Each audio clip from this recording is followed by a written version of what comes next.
Meep Meep. You may remember that was the sound that the Roadrunner would make while he ran away from Wile Coyote.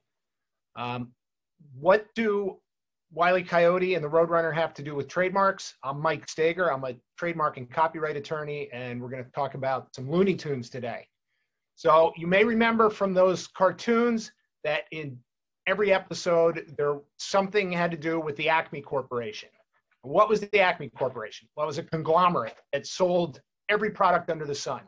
I printed up a list today. There's 15 pages. Here's just a couple things they sold. Anvils, boxing school, triple strength fortified leg muscles, dehydrated boulders, tornado seeds, a rocket powered unicycle, and my favorite, triple strength battleship steel armor plates. Because who doesn't need that these days, especially with COVID? So what does this have to do with trademarks?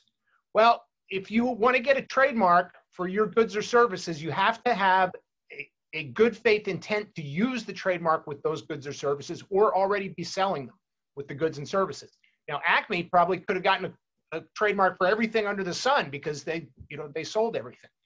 But to put it in real terms, if you're going to get a website domain, the website domain cannot have something to do with somebody else who already has a competing trademark.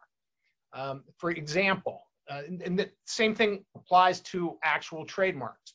So the brand Jones New York, that has to do with fashion. You're not going to be able to sell t-shirts or sneakers that have something to do using the name Jones New York. But if you're going to sell concrete, you can probably get a trademark for Jones New York selling concrete. The same thing applies to getting website domain names. If you already have an existing domain and somebody else comes along and gets a trademark, you're going to be fine because you obviously did not get the domain with the intent to capitalize on someone else's existing trademark. But if somebody else already has a name and you go get a domain for the same name and you're going to try to sell similar goods, even if you're using another trademark, you're going to run into some problems there because that's what's called cyber squatting. So the important takeaway is whatever trademark you're using has to deal with your own goods and services. You have to have a good faith intent to use it. You can't be trying to get a registered trademark or even a registered domain that has something to do with somebody else's goods or services or their registered trademark. Don't get caught.